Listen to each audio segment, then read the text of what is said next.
Boa noite, turma. Vamos continuar nosso conteúdo de saúde coletiva. Na aula passada, nós estudamos sobre a Lei 8080/90, que é a Lei Orgânica do SUS.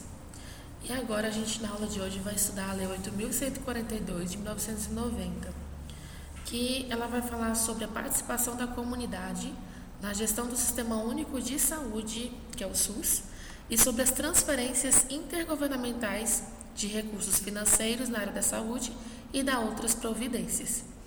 Então, essa Lei 8.142 é uma lei também que está relacionada com o SUS e ela tem esse embasamento de controle de transferências intergovernamentais, ou seja, a parte social do SUS.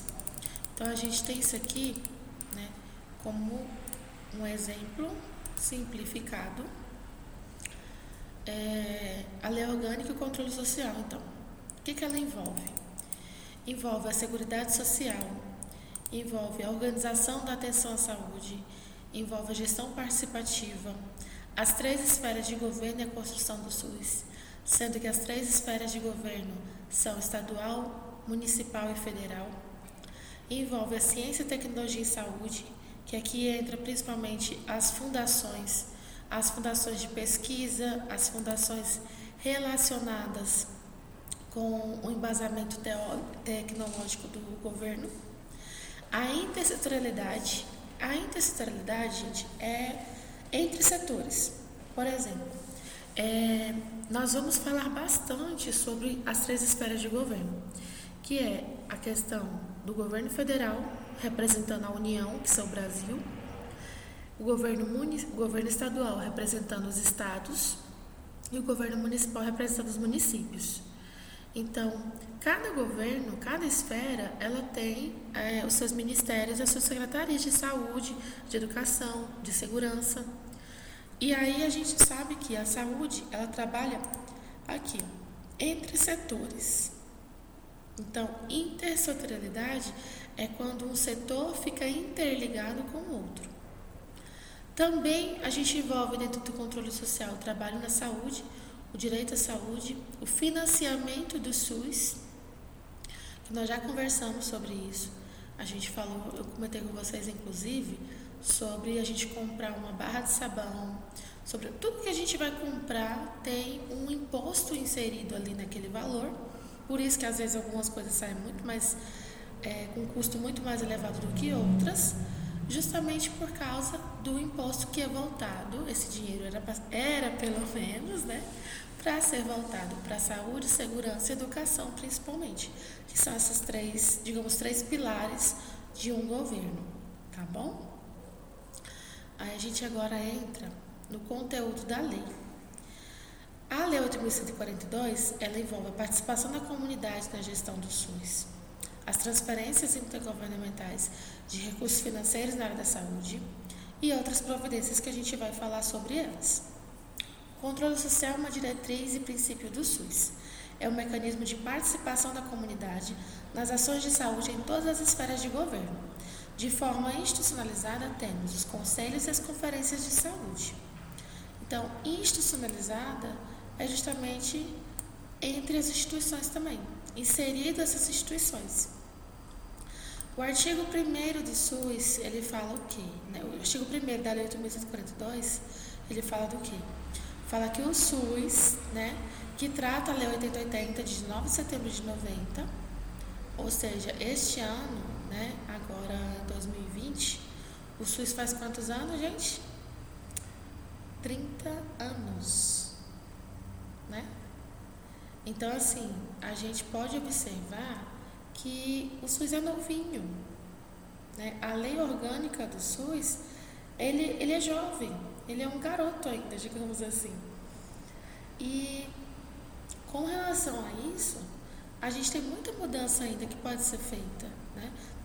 O SUS está crescendo cada vez mais. A gente sabe que as pessoas, a comunidade, a população em si, ela está tendo conhecimento com relação a isso. O poder aqui contará em cada esfera de governo, sem prejuízo das funções do Poder Legislativo, com as seguintes instâncias colegiadas: conferências de saúde e conselhos de saúde. Nós vamos falar sobre eles daqui a pouquinho. Aí existem as instâncias colegiadas do SUS, que é em cada esfera de governo, sendo que se separam, que é a Conferência de Saúde e o Conselho de Saúde. O Conselho de Saúde, na aula passada, a gente até comentou, porque existe a ANS. A ANS é o quê? Agência Nacional de Saúde. E ela vai envolver os conselhos de saúde. Então, a Conferência de Saúde reúne-se a cada 4 anos, com representação de vários segmentos sociais, para avaliar a situação de saúde e propor diretrizes para a formulação da política de saúde nos níveis correspondentes, convocada pelo Poder Executivo ou extraordinariamente por este ou pelo Conselho de Saúde. Para que serve a Conferência de Saúde, gente? Vamos entender primeiro aqui o histórico das conferências de saúde. A primeira foi em 1941, a segunda em 1950, a terceira em 63, depois veio 67, 75, 77, em 80, 86, 92, 96, nos anos 2000, 2003, 2007, 2011, teve em 2015, tá? E assim sucessivamente, para vocês entenderem todo esse histórico anterior das conferências de saúde. Em 2015, então, aconteceu a 15ª Conferência Nacional de Saúde, com o tema Saúde Pública de Qualidade, que é o que a gente busca, né? A gente tem que pensar muito nisso, que é o que a gente quer envolver, quer devolver para o nosso paciente, na forma de assistência adequada. A Conferência de Saúde é um espaço de discussão de políticas de saúde em todas as esferas de governo.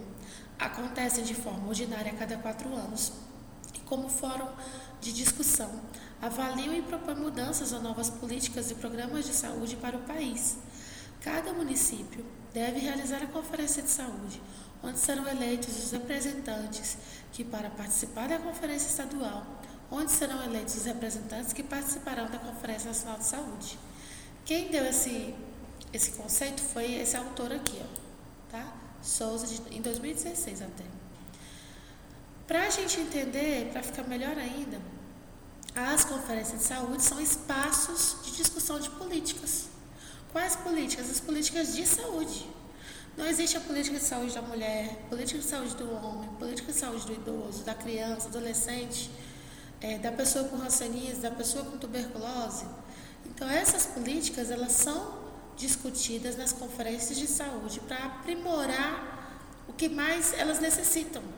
Ou a gente vai aumentar a abrangência dessa política, né, de saúde, ou a gente vai tirar alguma coisa dali que não se encaixa mais a partir do momento que ela foi feita. A mais importante para a construção e consolidação do Sistema Único com participação popular foi a 8ª Conferência Nacional de Saúde, que aconteceu em 86, momento de consolidação da reforma sanitária, e foi também quando a gente fez a criação dos ideais do SUS, né? A gente, que eu falo, profissional de saúde e a população, né? Nessa época que a professora ainda só tinha 1 aninho de idade.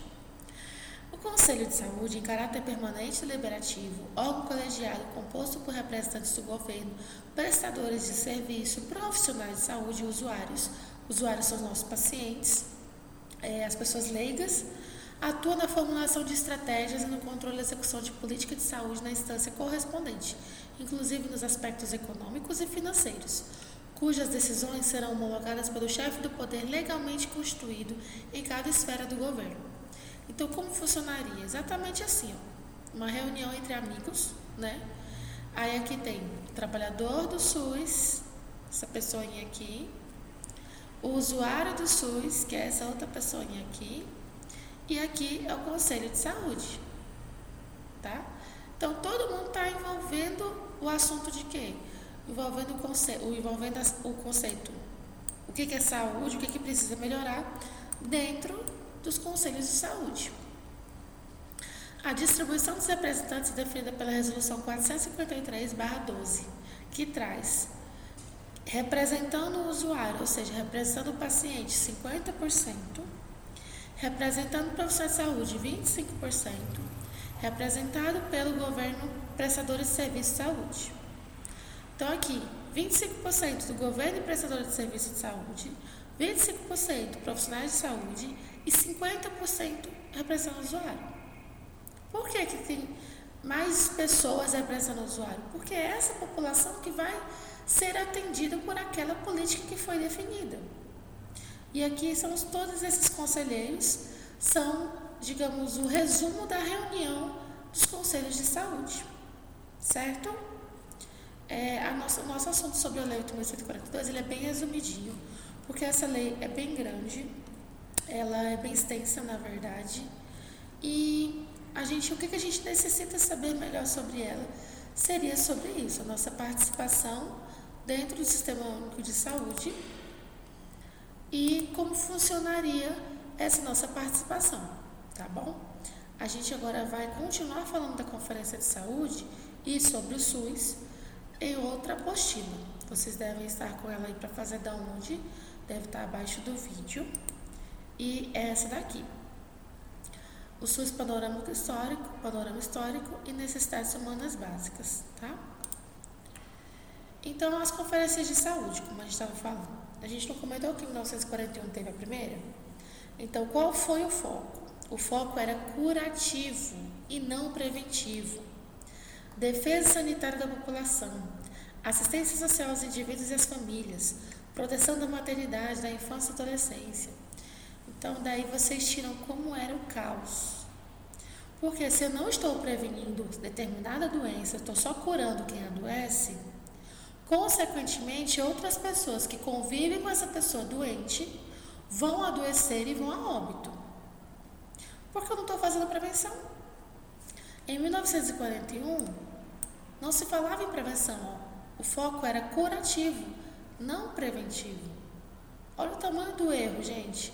Por isso que é bom quando a gente evolui, né? Graças a Deus nós evoluímos muito. Porque já imaginaram se a gente continuasse assim, em meio à pandemia da Covid, só curando os que estavam doentes e o resto tudo adoecendo.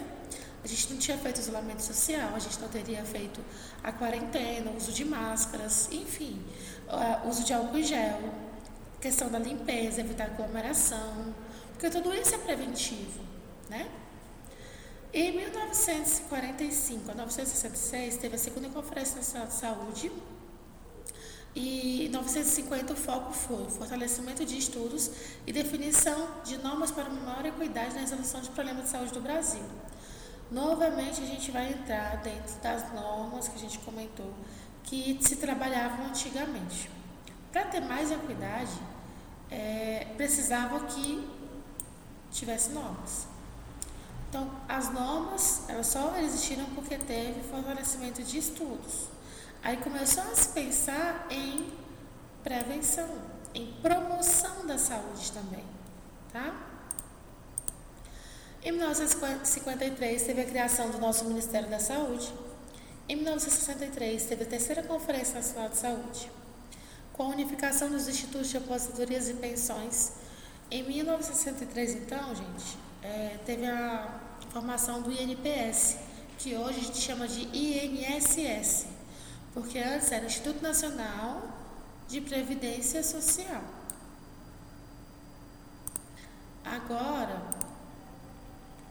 Agora a gente chama como? Agora a gente chama de INSS, que é Instituto Nacional de Seguridade Social, tá? E ele foi criado por quê? Porque ele ia ter que ser responsável pelas aposentadorias, pensões e oferecer assistência médica, que sim, antigamente, se oferecia uma assistência médica, você pagava um valor para o INSS e você tinha como se fosse um convênio. De 1966 a 1979, teve a quarta Conferência Nacional de Saúde em 67, que o foco foi recursos humanos para as atividades de saúde.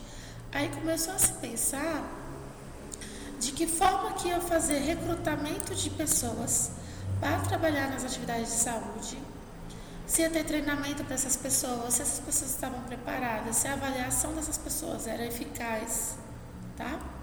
Em 1974, teve a criação do Ministério da Previdência e Assistência Social, que é o nosso MPAS. A quinta Conferência Nacional de Saúde, ela buscava analisar as questões político-administrativas, visando o desenvolvimento local, aprimoramento de vias de comunicação, uniformização dos métodos, Quando se fala em analisar questões político-administrativas, é porque, por exemplo, tudo que era voltado a parte política tinha que saber se administrar aquilo para envolver a população dentro do desenvolvimento, dentro de algo que focasse para ela também, que ficasse de forma clara o que estava sendo colocado. Em 1978, teve a Conferência Internacional sobre Cuidados Primários da Saúde, ou seja, entramos primário. Primário envolve a proteção da saúde, a prevenção da saúde. E promover saúde para todos os povos do mundo, daqui surgiu o conceito de saúde. Então, somente em 78 que surgiu o conceito de saúde, segundo a OMS, tá? Aí nós tivemos também, gente, toda época a gente tem uma crise, né? Estamos em crise esse ano por causa da Covid. Crise financeira, crise econômica, crise social, porque a crise de saúde a gente já sabe que ela existe, né? Mas as outras crises vieram junto com a de saúde. Só que isso não é de hoje, nós temos crises desde 1900 e bolinha, né? Como está aqui atrás. A gente teve uma crise de saúde pública do país que olha o caos que acabou acontecendo. Por que aconteceu essa crise de saúde pública no país? Porque se priorizava a medicina curativa, então, como eu falei para vocês, não fazia-se prevenção. E medicina curativa é cara, porque medicação é cara, tratamento é caro. Alto custo da medicina curativa. Então, gastou muito, por isso que entrou em crise. Teve a diminuição do crescimento econômico, obviamente, porque se gastava muito mais, né, fazendo a medicina curativa, com certeza fazia o crescimento econômico diminuir. Aumento populacional e incapacidade do atendimento. Gente, é muito sério isso. Por quê? O lugar tem que estar preparado para aquele tipo de crescimento. Brasília, por exemplo, não foi projetada para ter esse tanto de gente que tem, né? Que são, acredito que a última vez que eu li, tinha chegado a 3 milhões de pessoas. Não sei se já ultrapassou. Vou verificar isso depois e comento com vocês. Mas, aumento populacional e incapacidade de atendimento. Por que vocês acham que teve essa mobilização toda para as pessoas realmente ficarem isoladas? De março até agora há pouco, né? Antes de liberar comércio, antes de liberar a vida social novamente. Justamente porque a gente não tem leito de UTI, a gente não tem leito de pronto-socorro, não é proporcional. Temos 3 milhões de pessoas em Brasília, não se tem 3 milhões de leitos. Nem na sua particular, nem no público, nem no postinho, nem na UPA, não temos. Então, esse aumento populacional gera incapacidade no atendimento. Então, isso aconteceu também antigamente. Olha aqui, o de sempre, né?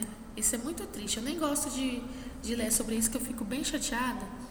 Mas todos nós sabemos que os nossos governantes desviam verbas da área da saúde, desviam verbas da merenda, desviam verbas da segurança, de tudo, né?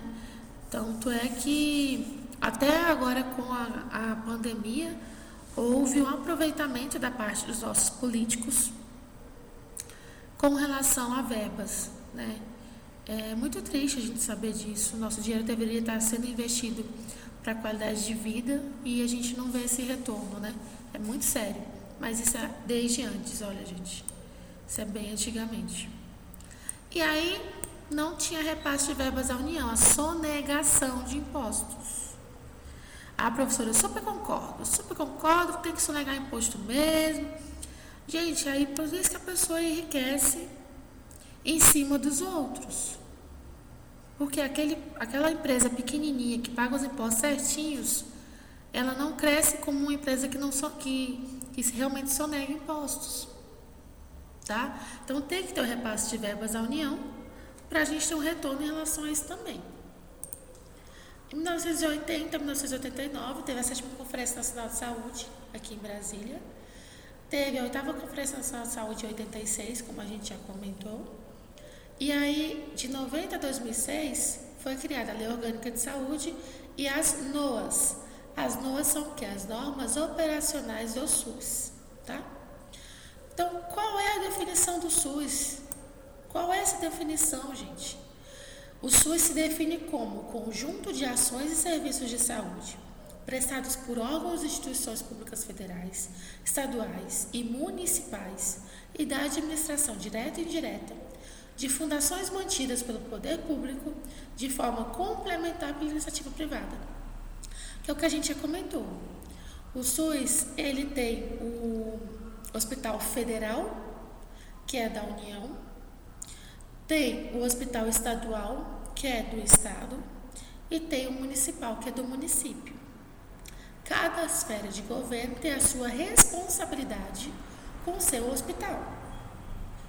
E aí, quando falta, a gente comentou na primeira aula isso, quando acontece de faltar leito de UTI, por exemplo, no hospital público, o governo, se ele tiver,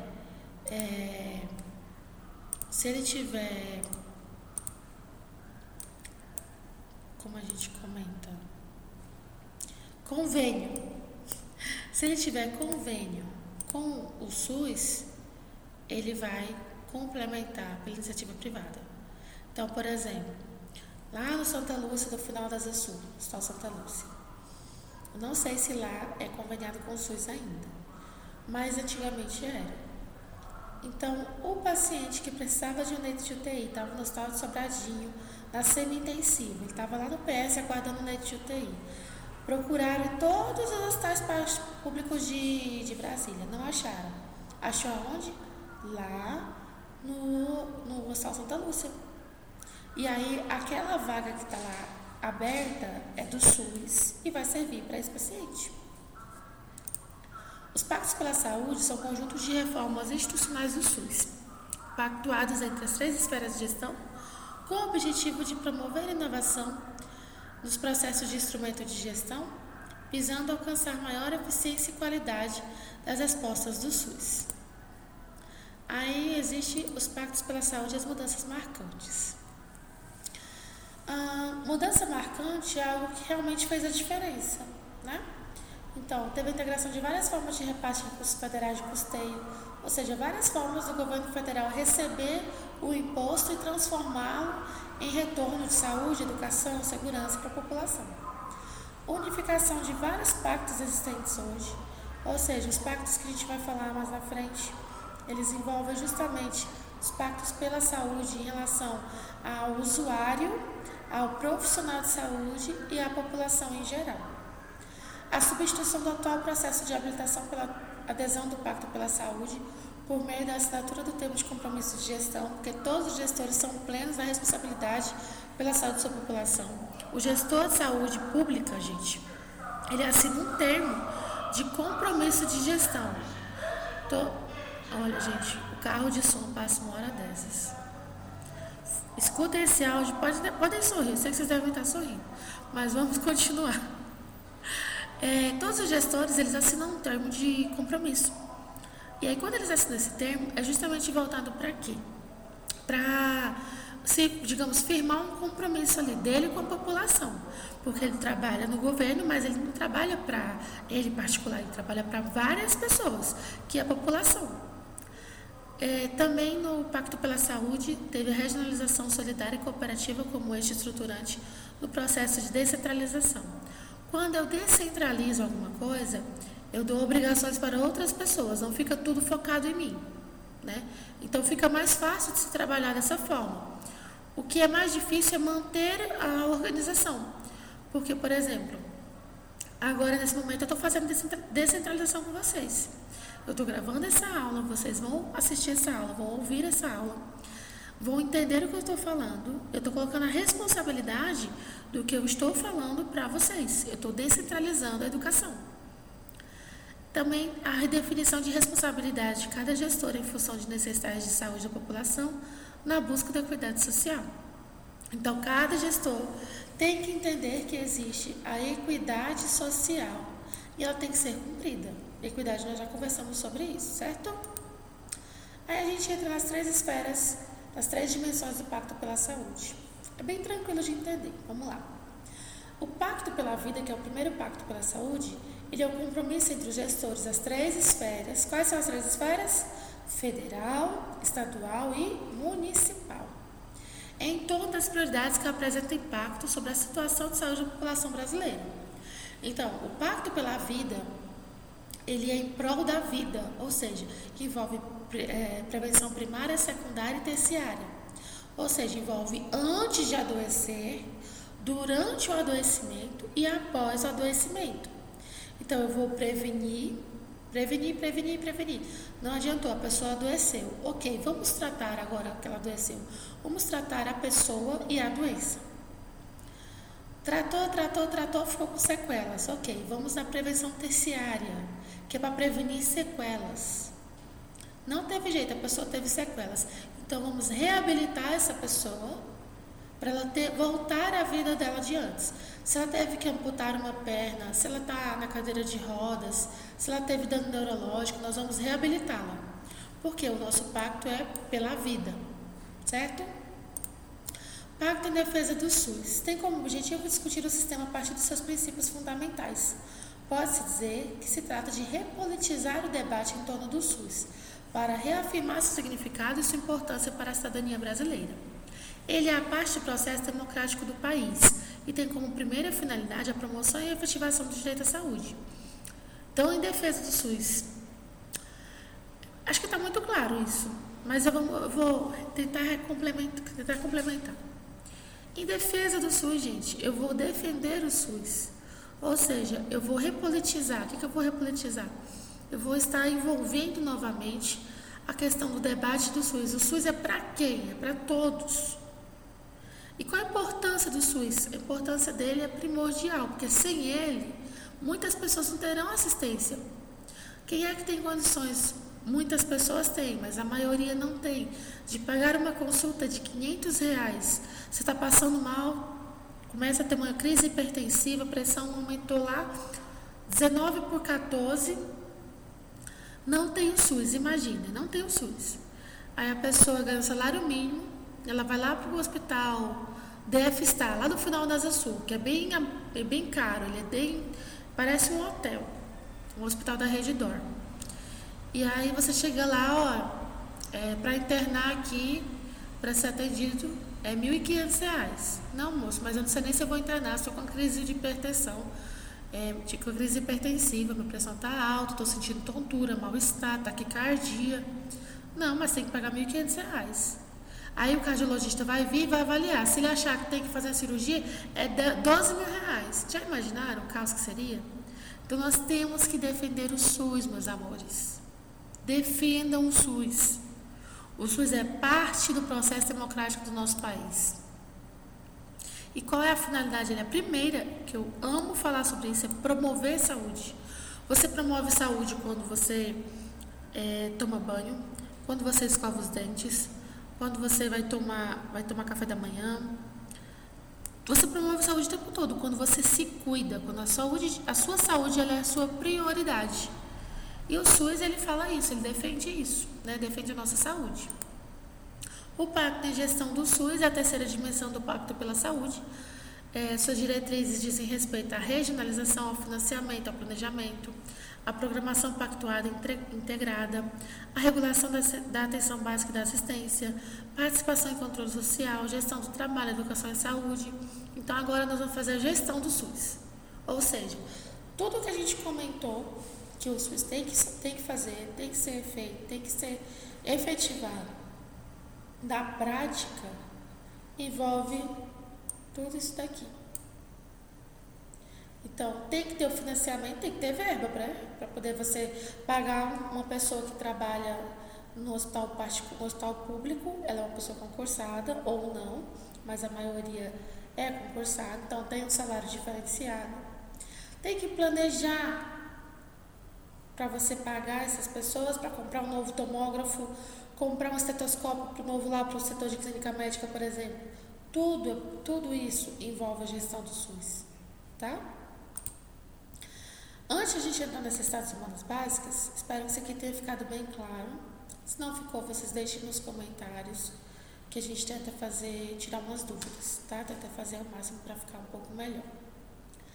Aí, eu agora não vou entrar em necessidades humanas básicas, eu vou deixar para a próxima aula, porque se eu entrar agora eu corto o assunto com vocês. Então, sobre os pactos pela saúde, envolveria isso. O primeiro pacto pela vida, o segundo em defesa do SUS e o terceiro em gestão do SUS, certo? Gente, eu sei que não deve estar sendo fácil somente me ouvir ou prestar atenção nos slides, na apostila, mas não se sintam sozinhos, tá? Hoje, dia 10 de setembro, a gente comemora, digamos assim, né? Não seria a palavra correta, apropriada, mas hoje é o Dia Mundial de Prevenção ao Suicídio. E, por incrível que pareça, as cores que eu estou usando com vocês são essas amarelas, né? Porque é o que é do Adobe, acho que não tem nem como trocar essa cor. Mas não se sintam sozinhos, eu sei que tem muita gente que está ansioso, que está preocupado.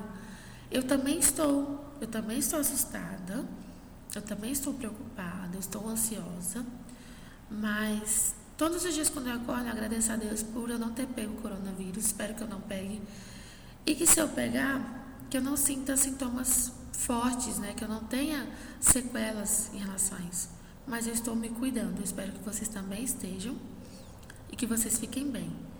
Se alguém conhece alguém que está com depressão ou com qualquer sintoma relacionado que possa pensar em coisas negativas, encaminhe essa pessoa, pede para essa pessoa ligar para o centro de atenção, porque existe um suporte para isso, tá? Existe um suporte relacionado para essas pessoas terem um suporte, terem um atendimento adequado, tá? E esse suporte, gente, professora, eu não tenho paciência quando a pessoa começa a falar de tristeza. Tudo bem, você não precisa você também se culpar por isso. Mas nós temos o CVV, que é o Centro de Valorização da Vida, e tem o site deles, né? cvv.org.br. E tem o telefone também, o telefone é 188, tá? E a gente pode, se você está passando por algum tipo de problema, você pode ligar, que é o Centro de Valorização da Vida, né? Para prevenir o suicídio. Professora, eu vou ligar só porque eu estou triste para me conversar. Eles vão me atender? Vão sim. E sempre pensem nisso, sempre pensem que vocês não estão sozinhos, que a gente está junto nessa e que as coisas vão melhorar sim. Mas a gente tem que ter muita cautela ainda, tá? Ansiosa por retornar às aulas. Conhecer vocês, que eu nem entrei na turma de vocês ainda, né? Quando a gente ia iniciar, começou a pandemia. Mas eu espero muito que vocês estejam bem e estejam se cuidando, tá bom? Um beijo, boa noite e até a próxima aula.